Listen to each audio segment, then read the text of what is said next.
Good afternoon. Ayan, maupay na kulop. Ayan, good afternoon mga kasari, mga katendera, mga katendero, maupay na kulop, mga waray. Ayan nga, nagkikita yan na, hindi na aton vlog, hindi na aton video. So, time check tayo. Ayan, syempre time check. Ayan, time check tayo ay 5:25 na po ng hapon at ngayon po ay October 6, Friday. Pancit Canton, Calamansi. Okay, may nagpapatugtog dito sa kapitbahay namin. So, malakas yung tugtog. Sana lang naririnig ninyo yung aking sinasabi. At masi-CPR na naman tayo dito. Pero remix naman ang kanilang patugtog. Sana hindi tayo mas-CPR dito sa ating vlog na ito. So, ayun ngayon, may resibo na naman ako dito. Ayan, sobrang haba na naman ang ating resibo ngayon. So, ayan, mahaba na naman yung resibo natin ngayon. Kasi ngayon araw, October 6, Friday, ay may ano na naman ako, may mga nakumpra na naman tayo ngayong araw.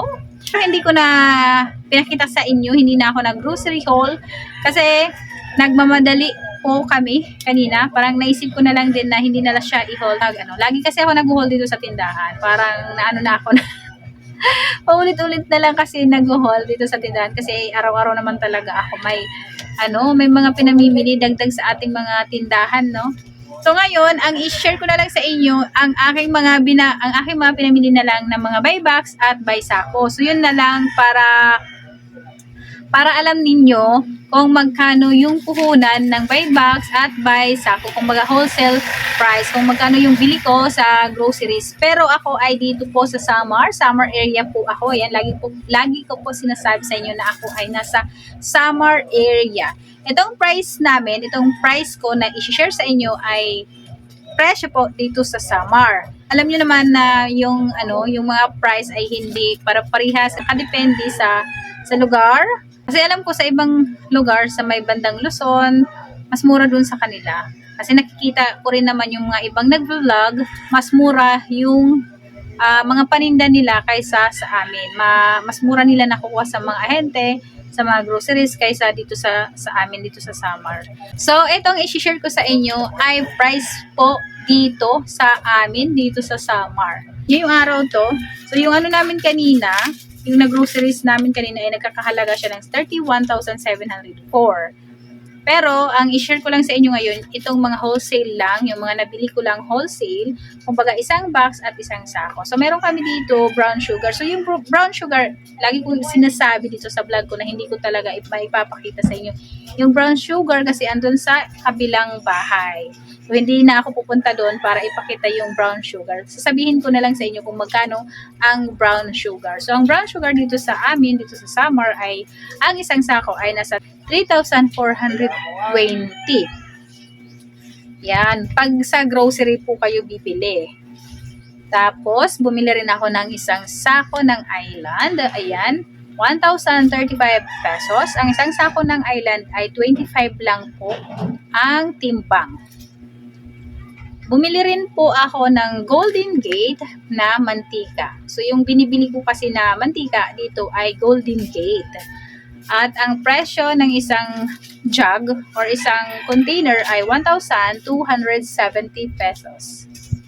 Ayan. Tapos bumili ako ng Lucky Me Beef. Ayan. Ito yung Lucky Me Beef dito. Maipapakita ko sa inyo. Kasi andito lang sa loob ng aming tindahan. So, ito yung Lucky Me Beef. Ayan. Ayan si Lucky Me Beef. So, si Lucky Me Beef, ang kanyang price ay 623 pesos ang isang box. Ayan si Lucky Me Beef.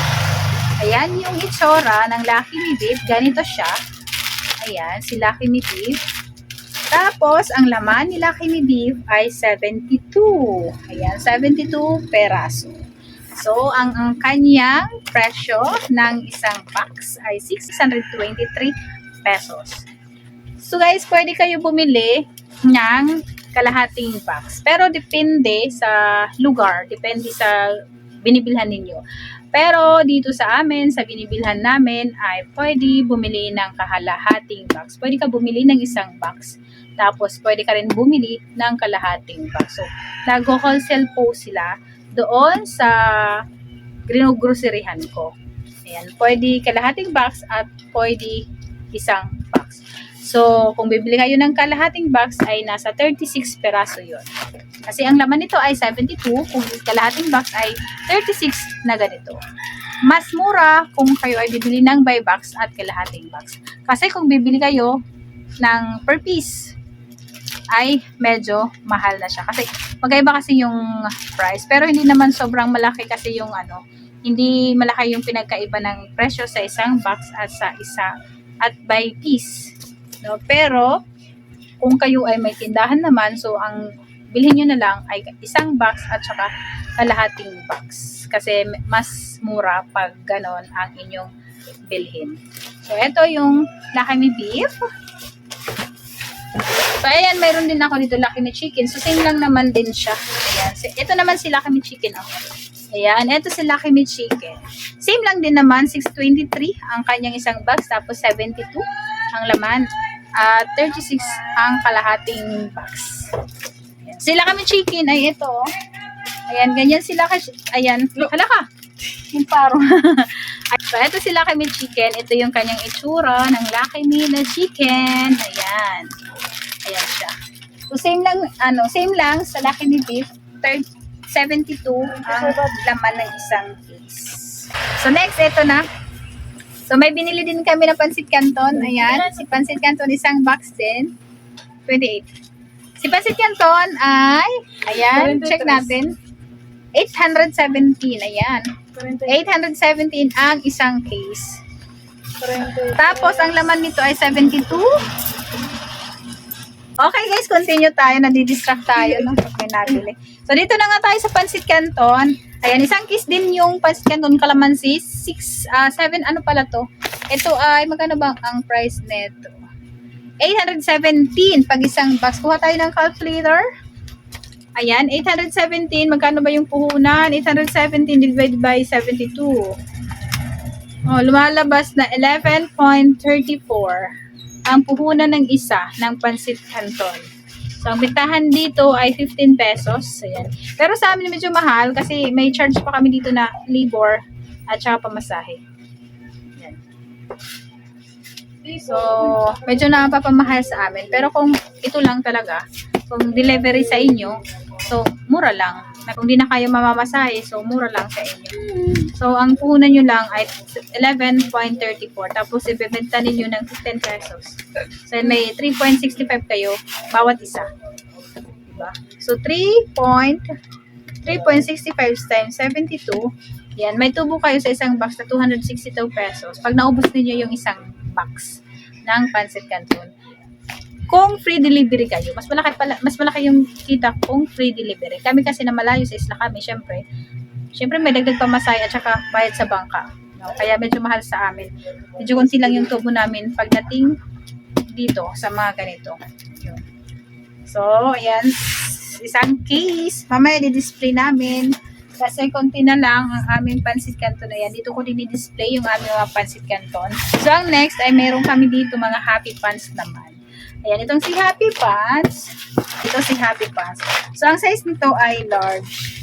Ayan, large. Ay, ito pala sa kabilang resibo. Isang sako si Happy Pants. So, isang sako si Happy Pants.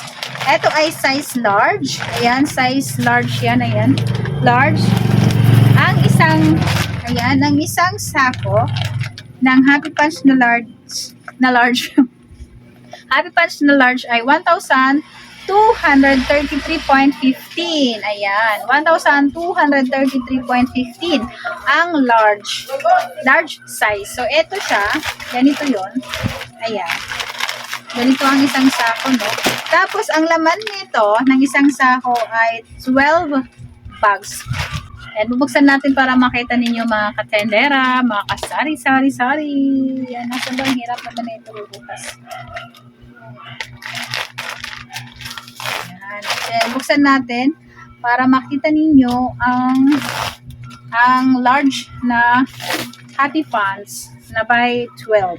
Ito ay by 12. Ang kinuha ko by 12 kasi ito yung mabili sa amin by 12. Ayan. So, ganito siya. Ayan. Ito ang Happy Pants na large. Ayan, large at saka by 12. Ayan. So, ang laman ng isang sako ay 12 na ganito. So, 12 bags. Ayan. So, wentahin natin kung magkano yung puhunan pag bibili kayo ng isang sako ng Happy Pants. So, bali ang isang case ay, ayan, 1,233.15. So, divide natin by 12. Kasi 12 ang laman nito. Ayan. Bali, ang puhunan dito ay napatak siya ng 102.76. Ayan. Ayan. 102.76 ang bawat isa, bawat ganito, ang puhunan ninyo. Kung isang box, isang sako pala, kung isang sako ang inyong bibilihin. So, yung puhunan ninyo ay 102.76. Kung kayo ay wala na kayong mga dito gastos, kung hindi na kayo mamamasahe, kung wala na kayong babayaran ng kargador, pero kami ay may gastos pa kasi magbabayad kami sa bangka, pamasahe sa bangka, tapos sa magkakarga at magdidiskarga. So medyo sa amin medyo mataas ang kanyang magiging puhunan dito sa Happy Pants. Pero kung kayo ay malapit lang sa groceries, ayan, ito lang yung niya, 102.76 lang ang puhunan dito sa Happy Pants. So, and next tayo, dito naman tayo sa Happy Pants na medium. Medium or medium. So, balik natin dito. Ayan. So, ayan, continue tayo. So, ito naman ang next ay Happy Pants na medium or medium. Ayan. At, ayan, ito yung price. Ang isang sako ay 1,110.40. Ayan. At ito ay by 12. Ayan, medium by 12. Ayan, ganito naman yung itsura ng medium. Ayan. Ito yung medium. Ayan. Ito yung laman ng isang sako by 12. Ayan, by 12 yan. So, eto. So, ang kanyang isang case ay 1,110. So, kwentahin natin kung magkano yung magiging puhunan. 1,110 divided by 1,110.40 divided by 12. Kasi 12 ang laman ng isang sako. So, ang puhunan ay nasa 92.53. Ayan, ang isang ganyan. So, ang puhunan nito ay 92.53. Ayan. Yung isang ganito. Kung wala ka nang babayaran na iba, kung delivery ito sa inyo, so, mas mura ninyo makukuha ito. So, magiging puhunan nyo lang ay 92.53. Ayan. Pero kung kami, malayo kasi kami, syempre may charge pa kami dyan. Kargador, diskarga, pasay sa bangka. No? Pero siguro kami, kung kami ay siguro nasa 95. Ayan, pintahin ko nga. 1,000.40 plus sa pasay at saka sa libor. Ayan, divided by 12. Ayan, so sa amin, ang labas, sa amin, ang magiging puhunan ko na ay nasa 96 pesos na. Dito, sa akin, ang puhunan ko ay 96 na. Kasi may may babayaran pa ako dito na mag-diskarga, karga, at saka sa bayad sa bangka, pamasahe sa bangka. So, 96 na siya. Ang medium. So, ang bintahan ko nito ay 10 pesos. Ang isa, 10 pesos. Ang sako na yung binili ko kasi mabenta yung mga ganito dito sa tindahan ng Happy Pants. Then mga kasari, alas 6 na. So dito ko natatapusin yung vlog ko. So ito lang muna yung may share ko sa inyo. Itong aking napamili lang muna ngayong araw. So lang muna yung buy box at buy sako lang muna yung share natin yung kung magkano yung puhunan, kung magkano ko siya nabili. Itong mga items na to. Para alam ninyo kung magkano ang presyo ng mga ganitong items. So ako ay sa summer area. So, dito sa summer area ako nagtitinda. So, and thank you for watching mga sari. Bye-bye!